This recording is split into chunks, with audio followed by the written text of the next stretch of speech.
There's a line in the sand.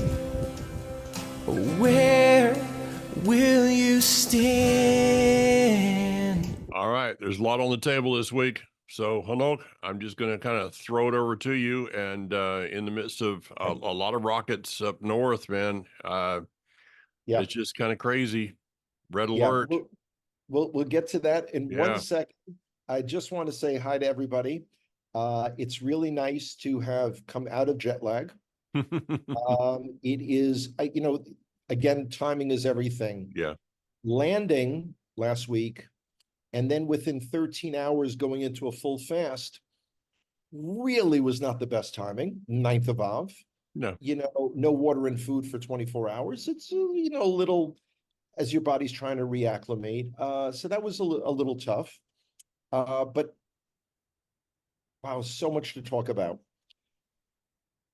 Okay, we'll come back to the Rockets in a moment. Okay. So the 9th of Av saw an unprecedented situation on the Temple Mount. Mm-hmm. Oh, yeah. For the first time ever being since the year 70. So and the temple was destroyed on the 9th of Av, Yeah. which was last Monday night, Mhm. Tuesday. So we're talking about almost okay, it's going to take me a moment to do the math. 1954 years, I think it was. Thank you. Yeah. See, we make such a great team, Mike. Well, I was Okay. teaching on this last weekend, so I think Okay. that's the Oh, yeah, right you math. didn't just do So- the math in your okay. head? No, I was so impressed. Okay. Yeah.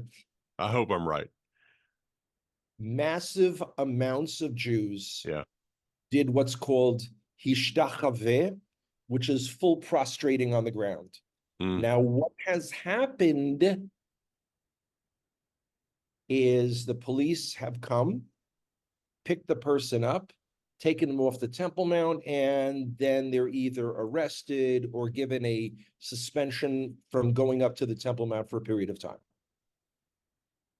Did not happen on the 9th of Av. Wow. That's Police great. did nothing. But I was there on Sunday. Mm-hmm. And I look over because there's another group coming towards where the group that I'm with are. One teenage guy goes down, fully prostrates himself. I'm looking. Police do nothing. Then Wow. one of the other guys from that group comes in where the group that I am does the exact same thing. The head of the police unit comes over to him, speaks to them, and tells him, to get up off the ground. Doesn't take him away, doesn't check his ID, doesn't arrest him. So I'm thinking, wow, this is getting really interesting. Also, one of my colleagues from the High on the Hard group introduced me to a midrash. Now, midrash is a series of rabbinic stories, tales, some might even say fables, to kind of fit in. Anyway, I'm not a big fan of it. Yeah. Personally. I'm a textually oriented guy. So here it is.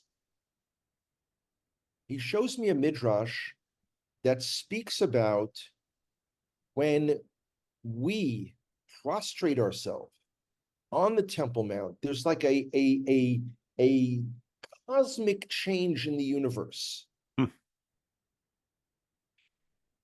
Again, I can't wrap my arms around that, but there's a lot going on. For me to be back on the Temple Mount, and by the way, I'm planning to go again tomorrow, is pretty this is not a war for territory. This is a religious war. Yeah. This is Islam against Judaism and the state of Israel. Mm-hmm. Period. This is what it's all about. And the center of it all is the Temple Mount. Yeah. So the fact that I get to be in the front lines of this is beyond exciting. Oh, yeah. Okay. I mean, it just, you know, in the same way when I used to ride the bus into Jerusalem, now I ride the train, the high-speed train from Modi'in. When I used to ride the bus, because we're right on at the line with Shomron, Samaria, I'm riding, looking at out of both sides of the bus at Shomron, Samaria, the biblical heartland. And I'm thinking, what did I ever do in this lifetime to deserve being here? Yeah. So this is amazing. Now, a few moments ago, you mentioned about the bombardment. My mother, of blessed memory, was the queen of cliches. Darkest before the dawn, light at the end of the tunnel, you've made your bed, now sleep in it. I mean, I could go on and on. Mom was a tough lady. She had a very, very hard life. It appeared to me that she used to get up in the morning and on her way to work would chew nails and spit out the rust. This was Mom. Okay. A lot tougher than I am. So one of the things was the chickens come home to roost. Now, there are many times in our lives that we make decisions and then we go through the process of the would-haves, should-haves, and could-haves. Yeah.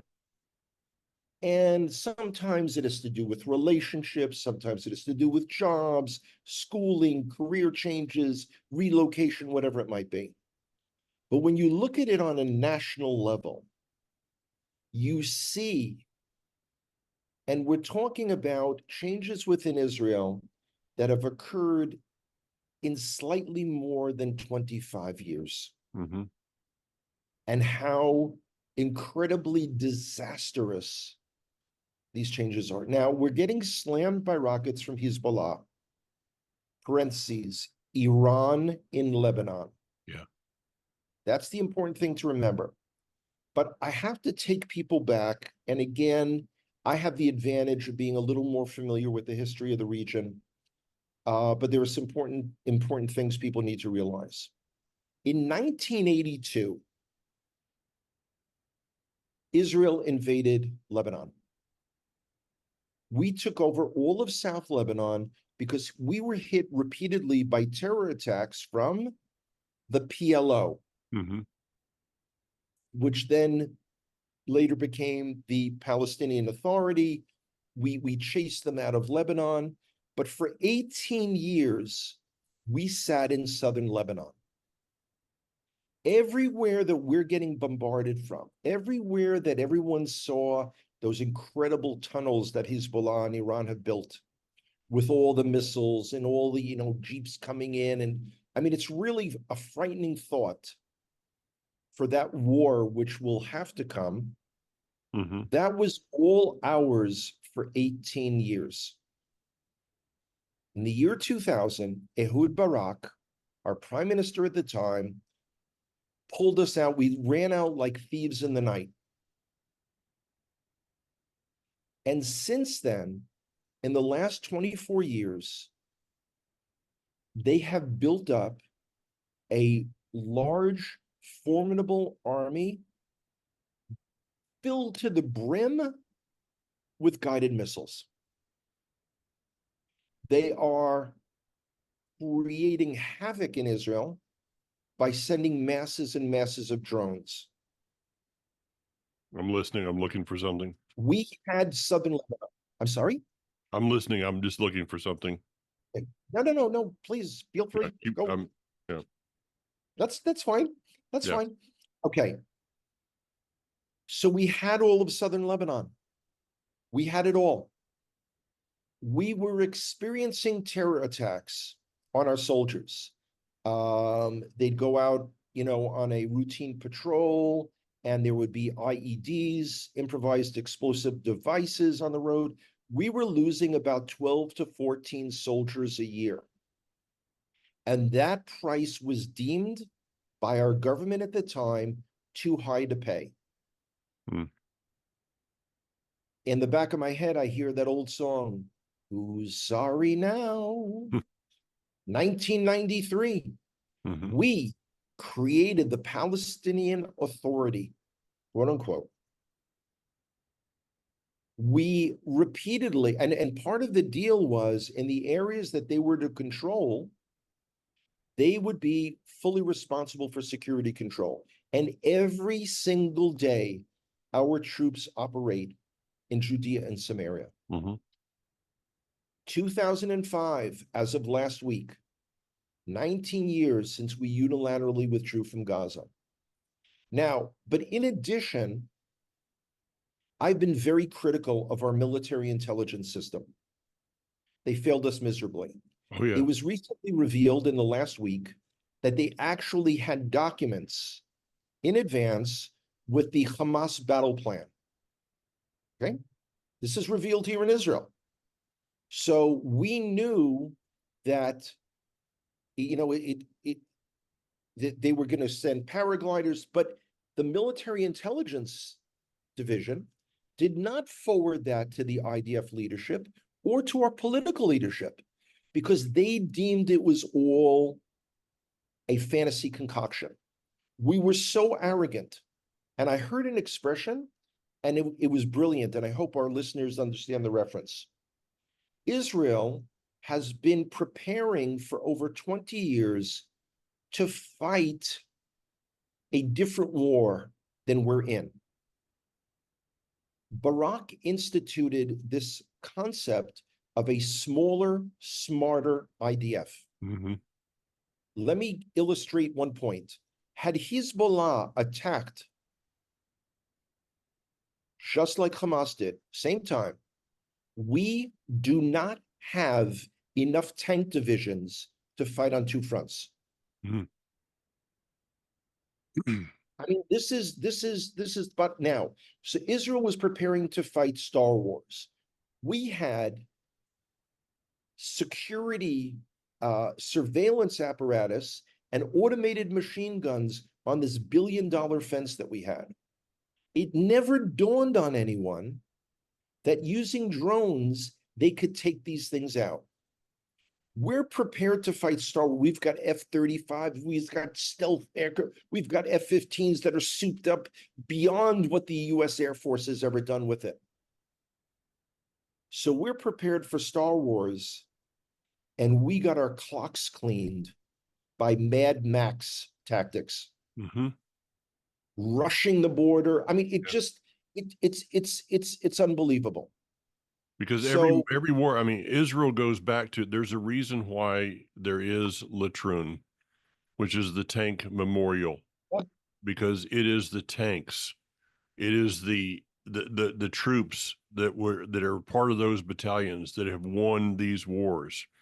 And Israel is not you don't fight, for people that have never been there, you don't fight a war the same when you have this little tiny piece of land as you do when you've got, a massive amount. No, so this is, so I'm stating this to let everyone know, and first of all, I'm incredibly optimistic, which sounds a little odd, because our entire military will need to be reformed and reshaped. Because understand, every officer in the last 20 years has bought into this doctrine. Yeah. We've got air power, we've got a smaller, we need a much larger army. And what's interesting is one of the personal pages that I follow on Facebook is Naftali Bennett. Mm-hmm. Naftali Bennett was an officer in the Sayeret Matkal, our most elite unit. Netanyahu, in a different era, served in the same unit, not as an officer. By the way, Netanyahu's commander at the time was Ehud Barak. That should say something. Okay, so that, but on Bennett's page today, he was talking about the number of high school graduates that are going to special courses that their parents pay for, so they could be better prepared. So instead of going to some job within the IDF, they could all qualify for combat units. And they want to go into combat units to defend our nation. Wow. Okay. So now that we're on the roll for some good news, let me share some good news. We've been talking for I was about to say weeks, it's actually months, how this is a whole sorting out. Yeah. And we're really getting to see, who's on what side. American Jews have really, really risen to the occasion. They have given an overwhelmingly large sum of money. They are sending volunteers routinely. They are sending equipment. They are demonstrating. They went to Washington to demonstrate. There have been demonstrations all around. I do want to pause and say, by the way, you never see a demonstration in front of a mosque. You never see, people, Jews doing that. We don't, okay. It's probably a media blackout, Hanok. It's actually happening, but nobody's just there to record it. Yeah. Maybe not. No, Jews are not demonstrating in I front of know mosques. that. I know that. That is, Yeah. and Yeah. before you said that, I was going to say, no, that is not, that was a joke, guys. So Yeah. it doesn't We happen. want to clear it up because I'll get Yeah. some, strange note tomorrow from someone. Okay. Oh, I know. It's like, Here's the- when's the last time you saw Jews demonstrating in front of a church on Sunday morning? It doesn't happen. Yeah, we don't do that. It's not how we're wired. Here's the thing that's really most interesting to me about it. So this is the majority of American Jews. Now, I've been tracking American Jewish population for years, and until about a year or two ago, I was quoting the numbers of 4.8 to 5.2 million. So now I'm seeing numbers well over 6 million, and I'm struggling with American Jews have been at zero population growth since the 70s. Except for the Haredi, the ultra-Orthodox. Okay, so I'm trying to figure out what the heck's going on. Then I found out just a few weeks ago, I think I may have mentioned it previously on our program, that there are 500,000 Israeli Americans. Those are Israelis who have moved to the US. So that changes the numbers. But here's the thing that's most interesting. So the vast majority of American Jews support Israel. The vast majority of American Jews are not only not Torah observant, but they're Torah ignorant, which is why the numbers of Olim, of immigrants to Israel from America, remain small. Now, we don't have the numbers yet for this year, and it's going to be higher. How high? I don't know. It's not going to be like what we got from when the Soviet Union collapsed and we got 100,000 Jews every single year for 10 years. Yeah. 1 million in 10 years. So American Jews are not Torah observant, the majority. But still, when it comes to Israel, they've risen to the occasion. I mentioned the woman that I was sitting next to on the plane, bringing 2 bags of gear. Okay. Put that aside.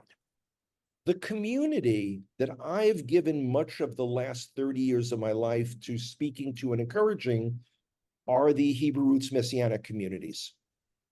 Okay.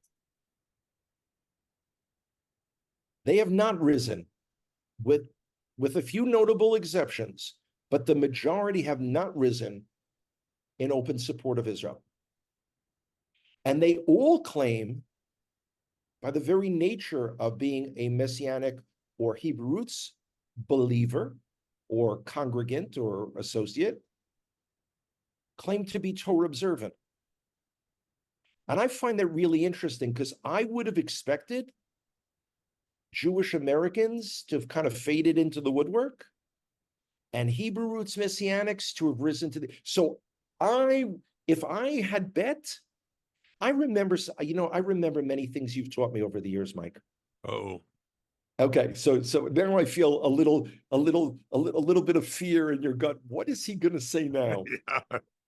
But you and I were talking about investments and the fact that neither of us are terribly schooled in it, have no experience of it. And I remember you saying, in particular, if you invested in Bitcoin, the entire industry of cryptocurrency would collapse. Oh, yeah, absolutely. Okay. Absolutely. Okay. Yeah. So I would have bet that now, the other thing that's interesting is you've got modern Orthodox American Jewish college students who are transferring to yeshiva universities, University for Men and University for Women in Manhattan. Very interesting. Very interesting. Now, of course, crazy people, meaning you and I, are wondering, like, why don't they just get on a plane and go to Hebrew University, Bar Ilan University, Ben Gurion University of the Negev, Tel Aviv University, Ariel University? Maybe, but this is really interesting to see where people are kind of, sorting themselves out. Very interesting. Yeah. There's a couple things I want to throw in here regarding Sure. there was I heard a Jewish woman who is you could say she's a supporter of Israel, yes, but Torah ignorant would be an understatement. And she was on a Zoom call the other night, Jewish Women for Kamala, um, which is I bet is it's a like, large group. I bet yeah, it's a large. it was huge. It was huge. And then I'm not following the DNC, but I found it really funny when they showed the picture yesterday of the gender neutral Islamic prayer room at the DNC.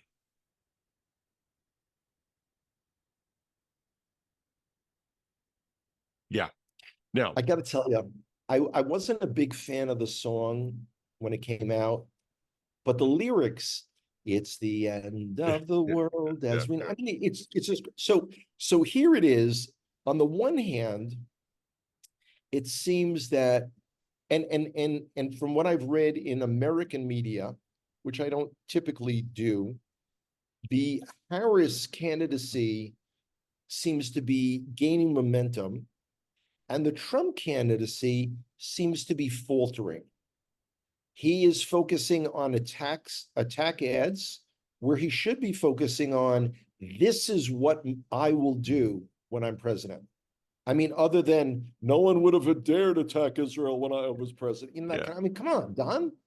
You Yeah. can do better than that. I think there's, not to get political on this as we try not to, but there is a lot going on behind the scenes in that. So it's very difficult to really figure out what's going on. Let me give if you don't mind, an unashamed plug here. You're mentioning the 9th of Av, which of course is, rocket science here, followed by the 15th of Av. Right. And whereas the 9th of Av for you was, a very difficult day because of all the things that happened, and I join in with you with those things. Sure. I found this year, the 15th of Av, to be a disaster for me emotionally. I just there was so many things that were going on, and I'm not going to go into all that is about the 15th of Av, but it began actually with someone that you're familiar with, Nachman Kahana, and an article that he wrote. This is, of course, the brother of Mir Kahana of blessed memory. But Nachman wrote an article, and that caused me to go in and research a little bit more in this. And as I did, I just felt this turmoil just growing and growing and growing. I Yeah. spoke on this last Shabbat at Life Assembly, but also here's the unashamed plug. My Living Torah message this week, I spend about the first 15 minutes of that talking about the Northern Kingdom, the prophetic significance, and how that may be relating to exactly what you just said with the Hebrew roots Messianic world out there.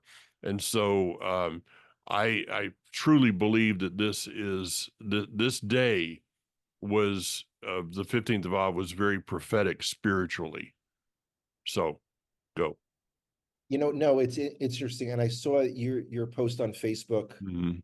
That in this day in history, and what I love the most about it is what many people forget about Yeravam of Jeroboam,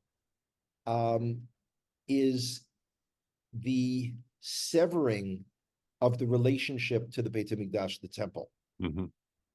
And the way to do a tikkun, a rectification of that, it's, it's interesting. I've become, well, not even wear it. I don't have sleep shirts yet, with this Yet. logo on it. But, you know, the to see who's drawn to the temple. You mentioned three things. You mentioned Israel, Jerusalem, the temple. And I got to tell you, if there's a three-leg stool that I stand on personally, Mm, that's got to be it. yeah, That's move over. gotta It's be my it. stool. I,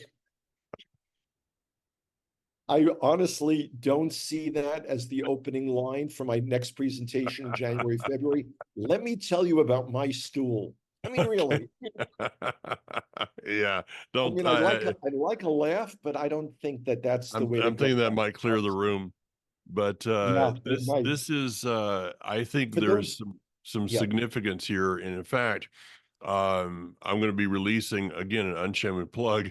I'm going to be releasing in the next 2 months. The first part is already recorded. I did that this past Shabbat. Um, the third rail, that no one, hardly anyone wants to touch these days is Ezekiel 37. And so I decided to jump out on the third rail. And I'm releasing two messages. One will come out in September, the other one October. Bezrat Hashem, on my take, this is not going into the details and stuff, but it is regarding um, the prophecies there, because I so feel that with this Hebrew roots messianic world movement, whatever it is, about a lot of it was based upon those yeah, prophecies. yeah. And Yeah, Hanok, I went absolutely. back, I was listening to a quick video that was done in 2013 at the RE conference. This was the year prior to you being there, I believe. No, I spoke in 2013. Okay. Okay. So you were there that year. Yeah, that's when I spoke to that group for the very first time. Okay. Well, Batya, there was an interview done with Miss Batya Wooten, and she said that her first writings came out in 1982. You're talking about the Lebanon War. And she said, and I began this movement so that we could learn how to be a better brother to Yehuda. I'm overwhelmed on so many levels, and we could actually do a separate show Oh, yeah. about Batya. Because when I finished speaking at the RE conference, and Mhm. that was Labor Day weekend 2013, which really is when I kicked off everything. That was the first Mhm. trip to America speaking. She came over to me and hugged me and said, I have waited a lifetime Yeah. to hear words like that from a Jewish brother. Yeah. Yeah. And here's someone, I was exposed to this in April of 94.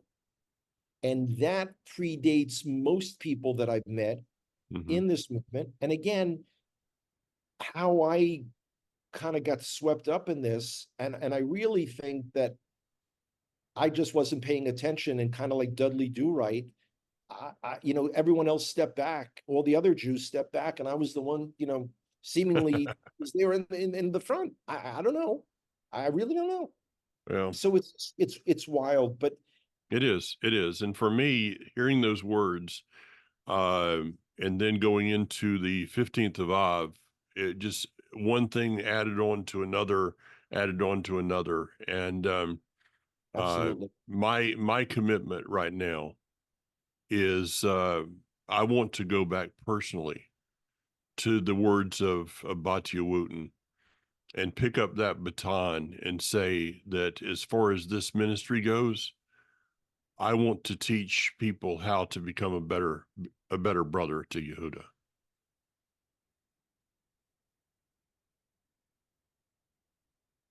You know, I would love to tell you that in the 11 years of all these trips to America at personal expense, and all these it's been like 26, 27 speaking things, and traveling to Sri Lanka and being at the conference, the B'nai Yosef conference in Germany, and all these things. Yeah. And going to Germany was in and of itself an interesting Yeah. experience on many levels. I would love to tell you that there are more and more groups like Life Assembly. I would love to tell you there are more and more congregational leaders and pastors and mentors and teachers like you. I would love to be able to tell you that. I would love to be able to show you lists and lists and lists. But look, we even discussed this a week or so ago. I'm still experiencing boycotts. I mean, really, this is, it's not bad. It used to really upset me. I'm thrilled because they're taking themselves out of the game. I know that that we are on the winning team. I know that. I know that. And just because, I've made mistakes in my judgments of people. Not that I've judged them too harshly. I haven't judged enough people harsh enough.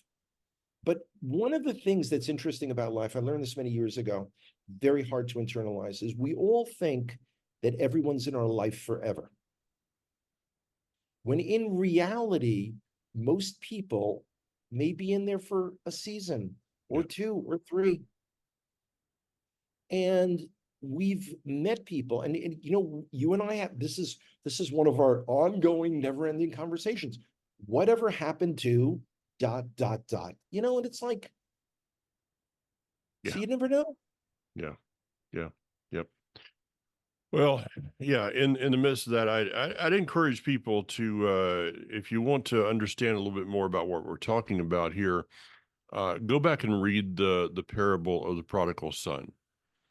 And interesting enough, Hanok, you and I, along with Dr. Zakina, got to do I don't know, that we've got to find that on the internet somewhere. It's got to be out there. Maybe you could figure out where to get that, because as Dr. Zakina said regarding, you and I, our feet are the same. Yeah, man, it was. And people are going, what? That was quite an experience. Yes, it was. Ad using lib. quotes, Total ad lib the whole involved. time. Yeah. So listen, so we here in Israel are going to be remaking ourselves.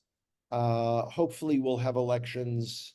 I pray it doesn't, if our government goes to full term, it's another 2 years.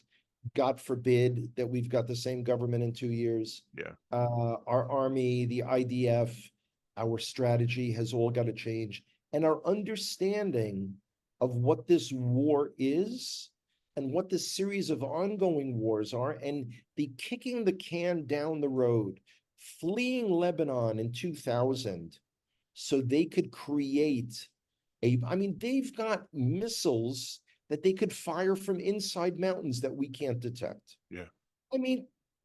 Yeah. We were there. We had it. Anyway. Well, enjoy your time on the Har HaBayit, the Temple Mount. And maybe next time we'll talk about Kever Yosef, the tomb of Joseph. That'd be great. That'd be great. And if you get an invitation to a Zoom that is Jewish tour guides for Kamala, delete that invitation. Okay. Not a problem. Okay. Not a problem. Take care, man. Have a good one. Next week. Bye-bye.